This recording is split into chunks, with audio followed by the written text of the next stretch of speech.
Mesdames et messieurs, bonsoir. Cinéma au programme de l'invité de la rédaction ce soir. Nous allons parler du film Mora Yushked.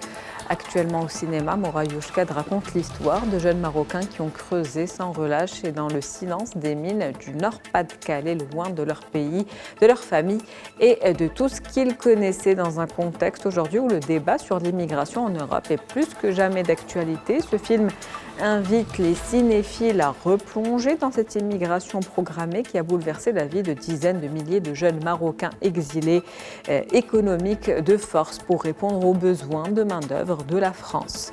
Ce film a reçu le prix spécial du jury de la 24e édition du Festival national de Tanger et nous recevons aujourd'hui pour en parler Khalid Zairi. Vous êtes réalisateur et producteur. Vous avez donc produit ce film. C'est un plaisir de vous avoir avec nous ce soir. Merci, bonsoir. Le plaisir est pour moi. Merci pour l'invitation. Parlez-nous de cette histoire, Mora est là. Mora est là, ou plutôt Mora Yushked. Tout d'abord, pour expliquer cette expression. Ce titre, effectivement. Voilà, ce titre. Mora Yushked veut dire en arabe Mora Ja. Et c'est une phrase que le Brah, en circulant de village en village, de souk en souk, disait pour annoncer la venue de Félix Mora, qui était un recruteur pour les charbonnages de France. Il était chargé par la direction des charbonnages de France de recruter de la main-d'œuvre bon marché. Et donc cette opération s'est faite début des années 50 jusqu'à la fin des années 80. Ce qui caractérisait cette opération de recrutement, c'est le style avec lequel elle a été faite. C'était des manières esclavagistes, dans le sens où on choisissait d'abord des gens pour leur corpulence, pour leur santé. On les tâtait, on frappait dans leur poitrine, on regardait leur denture, mais surtout et essentiellement, il fallait qu'ils soient analphabètes, qu'ils ne savaient ni écrire ni lire. Et donc c'est un processus qui s'est déroulé sans respecter la dignité de ces jeunes Marocains qui étaient censés partir, une fois sélectionnés, partir travailler dans le Nord-Pas-de-Calais, en France. Donc c'est un film qui nous plonge aujourd'hui un petit peu dans l'histoire, une histoire un petit peu difficile pour ces jeunes Marocains qui sont partis travailler, vous l'avez dit, dans des conditions difficiles, loin de leur famille. Ils ont été confrontés à un certain nombre de difficultés dont on va d'ailleurs parler, mais avant d'aller plus loin, parlez-nous du choix de vos personnages. Comment il s'est fait ? Alors, le choix des personnages s'est fait au fil des rencontres avec plusieurs personnes, plusieurs mineurs, plusieurs anciens mineurs ou leurs enfants que j'ai rencontrés soit au Maroc, soit en France, dans le Nord-Pas-de-Calais. Et donc, ce qui m'a beaucoup attiré pendant cette période de préparation, c'est deux personnages essentiellement, Hamida Katsou et Fatima Atini, qui eux-mêmes, Hamid était un ancien mineur, et Fatima Atini était fille d'anciens mineurs. Ils avaient cette caractéristique, c'est qu'ils jouaient dans une pièce écrite par Josette Breton qui racontait le parcours des mineurs marocains, comment ils ont été recrutés, tout ça. Et donc, ils avaient cette sensibilité, cette capacité de raconter encore une fois ce récit. Et au fil des jours, Hamid et Fatima m'ont fait rencontrer d'autres personnages. Mais au départ, le premier choix, la première rencontre était avec un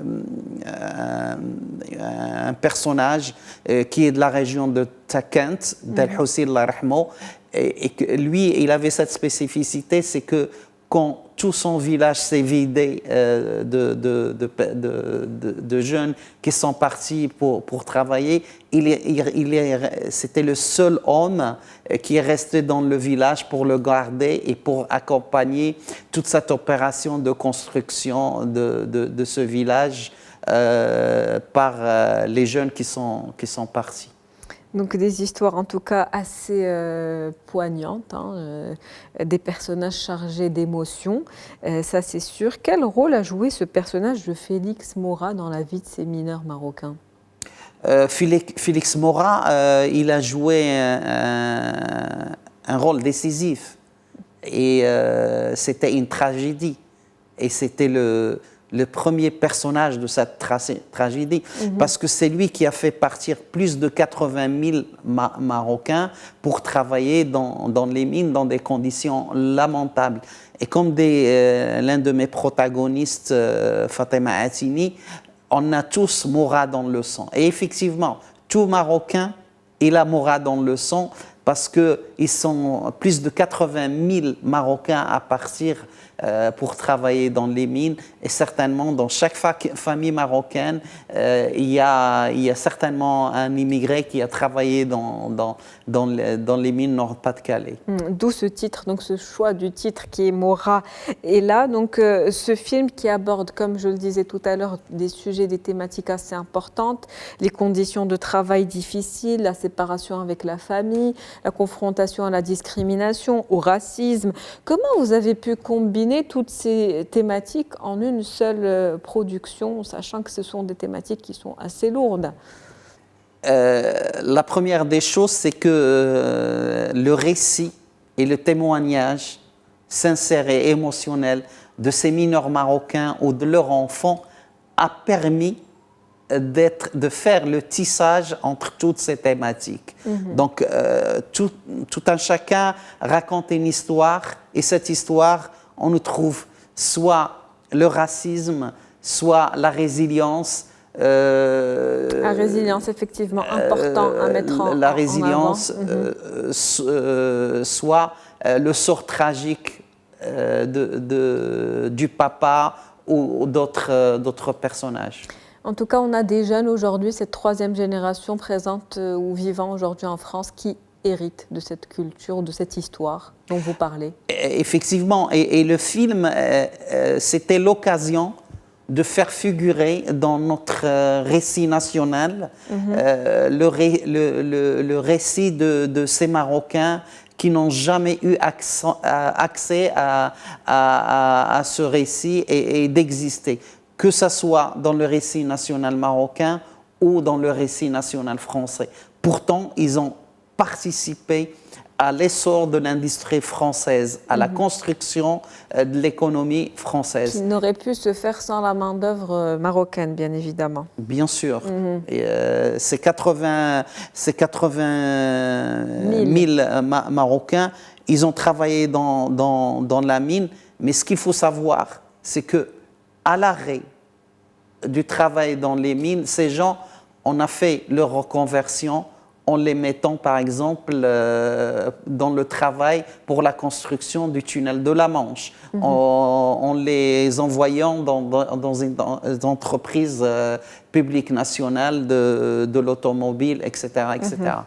Donc, on peut dire que vous vouliez apporter peut-être un nouveau regard sur cette génération qui vit peut-être toujours en France, un regard qui est différent de celui qu'on connaissait, ou plutôt un nouvel angle tel qu'on ne l'avait jamais perçu jusque-là.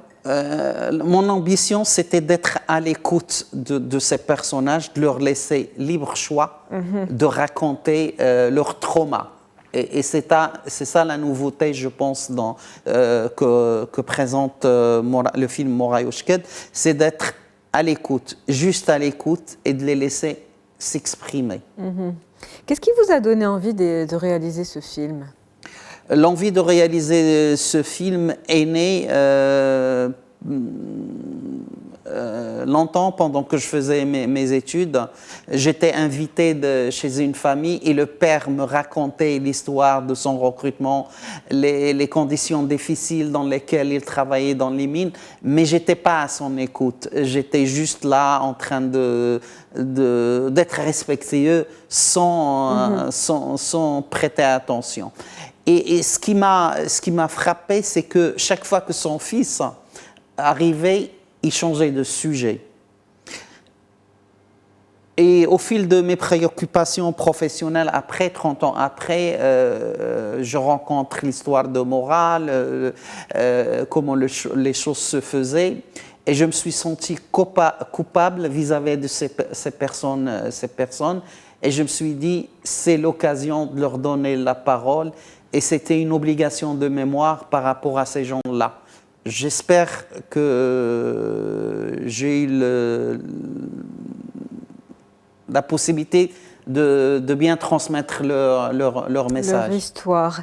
Est-ce que vous êtes en train de travailler aujourd'hui sur d'autres projets Aujourd'hui, je suis en train de travailler sur ces femmes marocaines dont les maris ont immigré pour travailler et qui sont restés livrés à elles-mêmes pour élever leurs enfants, pour tenir leur foyer.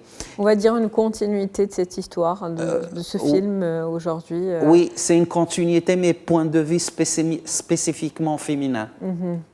Merci à vous, Monsieur Khalid Zeiri. Je rappelle que vous êtes réalisateur et producteur et que ce film dont on parle, Mora Yushkad, est en salle de cinéma actuellement. C'était un plaisir de vous avoir avec nous aujourd'hui. Merci. Permettez-moi d'abord de remercier tous les partenaires de ce film, 2M, le Centre cinématographique, le CCME, mais aussi de remercier les médias nationaux de donner toute cette couverture pour la sortie des films. Merci beaucoup. Merci à vous. C'est la fin de l'invité de la rédaction pour ce soir. C'était un plaisir de vous avoir avec nous. Merci pour votre fidélité. On se retrouve demain avec un nouvel invité.